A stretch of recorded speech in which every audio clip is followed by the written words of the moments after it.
friends, it's Christy. Welcome back to my channel. Today I'm going to be making a card using Lawn Fawn's Rarsome and Really High 5. So I've stamped out my images on some neenah Solar White cardstock with Lawn Fawn Jet Black ink, and I'll be coloring with my Copic markers. So I'm going to start with the Brontosaurus, and I'm going to use G40, G94, and G99 for that. So I'm starting with that G99 and laying in some shadows on her legs and the underside of her tail, a little bit going up her neck and where her head would be casting a shadow on her neck. I also created a little bit of separation between her head and that long neck, and also where her nose is. And then I started to blend that out with the G94. I quickly realized that the G94 was going to be much too big of a step down to the G40, so I am going to pull in a fourth shade in just a minute.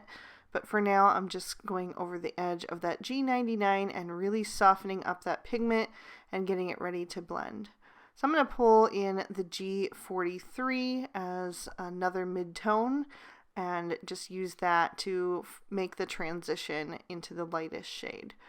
So I'm going to, again, just kind of scrub over the edge of the G94 and create a nice smooth blend. And once I'm happy with how that's looking, I will go to my G40, which is going to be my highlight shade, and I'm going to fill in any of the remaining white space except for the 3 dots on the back.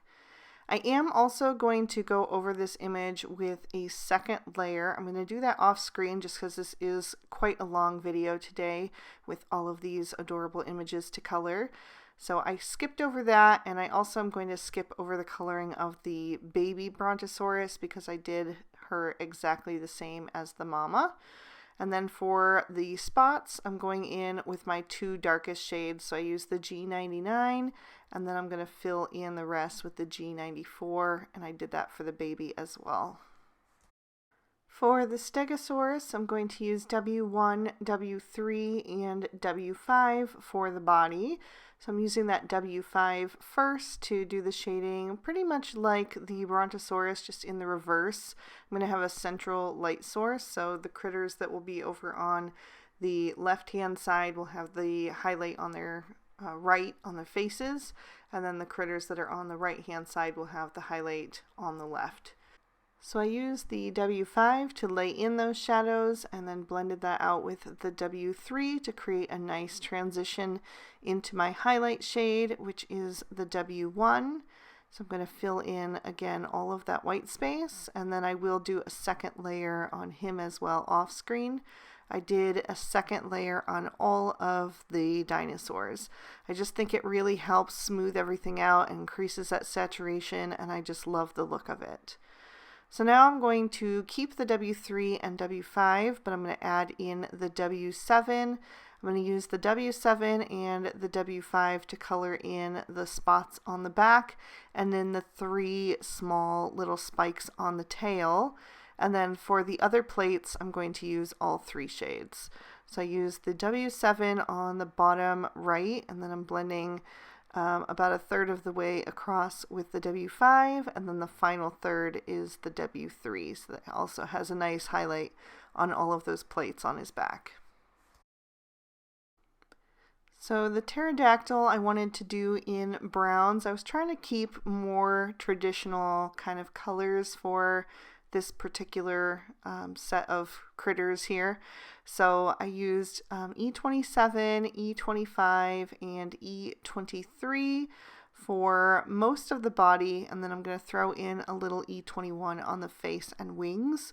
So I started with the E27, and gave the shadow over on the left-hand side, since he'll be on the left. He's actually going to end up being more toward the center of the card, but I still wanted to keep the shading on the left since he's facing toward the right. So I blended out the E27 with the E25, and now I'm using that E23 to fill in the rest of his the area on the outer part of his wings and his body and feet. And then I'll use that E21 just to add a little bit of lightness on the face, especially where the eye is, so that stays visible. And I'll also fill in his wings with that E21. I went back and forth a few times on how to color the Triceratops. I almost went with like a golden yellow because she reminded me of Sarah, my personal favorite character from the movie Land Before Time when I was growing up. I always liked Sarah, and then my one brother liked Spike, and the other one liked Littlefoot. So we all had the little, I think they were from Burger King or Pizza Hut. We had the little characters that you could get. And I know that there was a pterodactyl in that movie as well, but I cannot remember what his name was. I don't know. I want to say like Perry, but I'm not sure. If you know what his name was, comment down below. But anyway, I ultimately decided not to go with a golden yellow because I didn't think it was going to fit with the color scheme that I was going to be adding in for all the accessories. So I ended up going with BG72, BG75, and BG78. And I know this is kind of like a weird color combo for a dinosaur, but it does have a lot of gray tone in it, so it's kind of like a bluish gray. So I just decided to go for it and have like one fun color in there. I did her shading a little bit differently since she's going to go in the center of the card, but she's also facing center.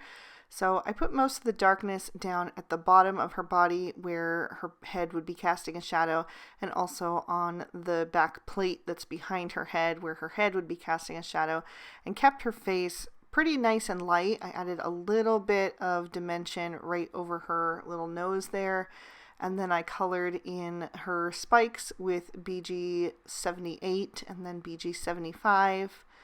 And then I did decide to add in a little bit of BG99. I thought maybe that would even add a bit more darkness to it, but honestly it didn't do much. It didn't really add anything to the combo. So I'm moving on to the volcano, and I'm using E44, E47, and E49 for that. I'm using that E49 along the sides and up underneath the lava. And then I'm also going to kind of draw some lines coming up from each of the scallops on the bottom edge, just to create a little extra texture there, some little crags and crevices. And then I'm going to come in with that E47 and just color right over the edge of that E49, help that to soften up and, just get everything nice and smooth. And then I'll come in with that E44 in that center area and just really scrub over the edges of the previous color so that I have a nice blend. For the lava, I'm going to use R29, R39, and R59. So I'm going to use that R59 first down at the bottom edge and also on the sides. So pretty much just like the bottom of the volcano, but minus the little lines that are in there. So then I blended out with the R39 and then the R29, and I wanted that to get just a bit more soft, like a orangey pink. So I pulled in R24 to finish that off. And then for the rest of the red objects, I'm going to take away the R59 and just use the other three shades, the R24, R29, and R39. So I will have a nice pop of red spread throughout the card on the different little accessories. So I'm going to do some of the stripes on the party hats, and I'm also going to do some of the confetti that's up in the corners. I also stamped some additional confetti and 2 more balloon strings on a separate piece of paper, and just coloring those little confetti bits off on the side as well. My next combo is R20, R22, and the R24, and I'm going to do some more stripes on the party hats and some more confetti. And then I will also do one of the 3 balloons with these shades. So I'm just using that R24 down at the bottom and a little bit more on the left hand side because this is going on the left side of the card. And then I'm going to blend that out with the R22, taking that up on the right hand side as well, just a little bit less than on the left. And then I'm going to blend out the center of that with the R20. The next combo I'm using is B93, B95, and B97. And I'm going to color some more stripes on the party hats. I'm also going to do this solid colored party hat over on the left there, and another balloon as well I'll do with this combo. So I colored the balloon just the same as I did with the red one, just using that B97 first, down toward the bottom and a little bit more on the left, and then bringing that B95 up on the right hand side and blending out the B97 on the left, and then filling in the center with the B93. And I realized that I was going to need one more shade because it was looking a little dark, so I did pull in the B91 to finish that off. I wanted to pull in some purples, so I chose V93, V95, and V99. And the reason I picked those is because they're a very dusty purple, and I have a lot of dusty shades already on the card because I thought that that would kind of go with the dinosaur theme, and then it's just all very complementary. So we've got those warm grays, and we've got those dark gray blues on the Triceratops. We've got kind of a olivey, warm colored green on the Brontosaurus. We've got the browns. We've got a dusty blue. So the only color that's not kind of in that realm is the red, but that's what adds that nice bright pop. So I think all of the colors work really well together. I also wanted this card to be unisex, so I'm making sure to include some masculine colors and some feminine colors, but having them be in those dusty tones I think just works well for either one. So I'm going to take a black gel pen and just go over the eyes of my dinosaurs so that they're nice and bright and just kind of brings them back to life. And then I'm going to trim these images out with their coordinating dies. For my background, I'm taking a piece of Bristol Smooth Surface cardstock and the Lawn Fawn Cloudy Stencil, and I'm going to blend on some Distress Oxide ink in the color Hickory Smoke. So I did the cloudy border, and then I also added just a bit of color down below so it wasn't so stark white, just in case any of that ends up showing on the card. And then I'm going to turn my stencil so I get a different cloud formation and blend on more of that hickory smoke, but I'm being much more heavy-handed. And then I'll turn my stencil one more time. I'm going to add a bit more of that hickory smoke just to blend off what's on my foam tool. But then I'm going to bring in black soot for the very top, just making sure that my stencil is lined up correctly. And then I'm going to blend that onto the top edge of the card. I also want to darken up the corners a bit, so I'll blend on a little bit of extra ink coming in directly from those corners. And I did accidentally get a little bit of that black down, but the good thing about Bristol is it's easy to blend stuff off and on. So I just use my other tool to kind of blend that away, and then I will manage to hide that later on in the final card. I'm going to push that over to the corner so I have room to smoosh on a little bit of ink. So I did the black soot and the hickory smoke.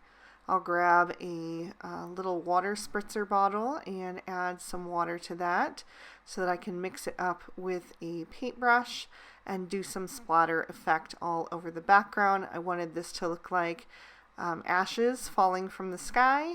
So I'm going to do a few little taps against my finger so I get some nice different size droplets.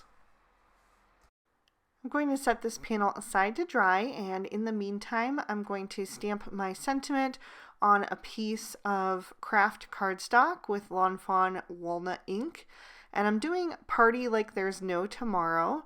For my concept for this card, I wanted to have a card in my stash that could work for a number of different momentous occasions. So this could be for a retirement or a change of career, for a graduation, for a promotion, or like a milestone birthday, anything. So I'm kind of being generic with my sentiments. I love this one on the inside though that says "You're terrific." Really cute. And I stamped that in Hippo ink. Then I trimmed down my focal panel with the Lawn Fawn large stitch rectangle stackables. I also die cut a piece of that craft cardstock and a piece of noble fir with the stitch hillside borders. So I'm going to start assembling my card now by adding my focal panel to the card base. So that's going to fit exactly and line up very nicely with the edges. Then I'll take my noble fir hillside and I'm going to add that onto the card. I decided to raise that up just a little bit higher, and then I'm going to add the craft cardstock with the sentiment down at the bottom edge. Then I'm going to bring in my images and I'm going to start with my volcano. I want that to be sitting up on the hill on the right hand side there. So I'm just going to add some liquid glue to the back of that and then press that down into place. And then I'm going to take the pterodactyl and kind of get that one situated up in the sky, kind of flying over and checking out what's going on there. And then I have my brontosaurus mama, and I'm going to put her on the left hand side. And then I'll put the little baby right in front of her, kind of overlapping her a little bit so that they're kind of hanging out together. And then I'll take my triceratops and she's going to go in the middle. Once I have my triceratops on there, I can see that I wanted to adjust my brontosauruses over just a bit. That's the reason I love using liquid glue, because you're able to do that. And then I added the stegosaurus over on the far right hand side. So the next thing I want to do is get these balloons added, because I want the strings to tuck back behind the dinosaurs a little bit, make it look like they're holding on to them. And I want to be able to still kind of peel them up a bit to get those added behind there before that glue dries permanently. So I added the blue balloon over on the far left, and that's because the triceratops in the center is also that blue-gray, and even though they're not the same color, I just wanted to make sure to spread that blue tone around the card and not have them right next to each other. I'm also going to put the red balloon over on the left-hand side, because that's kind of the opposite of where that volcano is, and so it's kind of pulling your eye back and forth between those two objects and just creating some movement on the card. So the third balloon I wanted to tuck behind a triceratops, so I just peeled up her leg a bit and kind of got that tucked behind her, the plate behind her head. And then I'll add the purple balloon over on that string. Then I can start to add the little party hats, and I'm going to put the tiny one over on the baby brontosaurus's head, just making sure I have that where I want it. And then I want to kind of break up where the striped hats and the solid hats go. So I'm going to give the mama brontosaurus one of the solid hats, and then the other solid hat I'm going to put on the stegosaurus. So those are kind of spread over the card as well. And then I'll put another striped hat on the triceratops. This one is the tallest one, so I went ahead and put that on the center critter. And then I've got one that's just slightly shorter, and I'm going to add that to the pterodactyl. And I just put it at a little bit of an angle to give it a fun twist, and also so it doesn't extend beyond the edge of the card. So I'm going to take these little line images that came with the Really High Five stamp set, and I'm going to stamp those right above my volcano. So my idea for this card was that instead of shooting out lava, the volcano is shooting out confetti for the party. So I'm going to dot some little spots of glue on there, and then I'm going to start adhering my confetti. I'm using my jewel pick to do that, my embellishment wand, and just kind of picking those up from my little dish and adding those right over top of the little spots of glue, and just trying to make sure that I don't put two of the same exact shape or the same exact color right next to each other as much as possible, especially over the volcano. I kind of just want to break that up. And then as the confetti kind of catches the breeze, it's going to start drifting around across the card. So it's more concentrated right above the volcano, but it's going to kind of filter out throughout the rest of the scene and kind of disperse and get less and less. But still just add those fun little touches on the rest of the scene there. So when I was trying to come up with an idea for this card, I was just going through my Lawn Fawn stamp sets and kind of pulling out ones that were speaking to me. And I had pulled out Really High Five and Roarsome, and was kind of looking at them side by side, and I saw the lava image on the one set, and then on the other set the confetti image was very close to it the way I was holding it, and I was like, oh, what if the volcano could shoot confetti instead of lava? Wouldn't that be a much happier scene than the way it really happened? So it may be a little silly, but I just think it's kind of fun and very tongue-in-cheek. And because of that, it kind of does work for many different occasions, or boy or girl, it doesn't really matter. So like I said, this is just a really great one to have in your stash for when those times come up, and then you'll have a card ready. So I hope you guys enjoyed it. I decided not to add any Stardust stickles. I know. But because I was trying to keep it gender neutral, I decided to skip the glitter this round. So there is a close-up look and another peek at the inside. If you enjoyed today's video, please be sure to hit that like button and subscribe, ring that notification bell. All of that helps my channel to grow, and I appreciate it so much. You can also leave me a comment down below. I read everyone, and I love chatting with you guys. You can find links to all of the products that I used today in the description bar below the video. And if you'd like to keep watching, here are 2 extra videos I thought might also interest you. I hope you all have an absolutely amazing day. Bye-bye.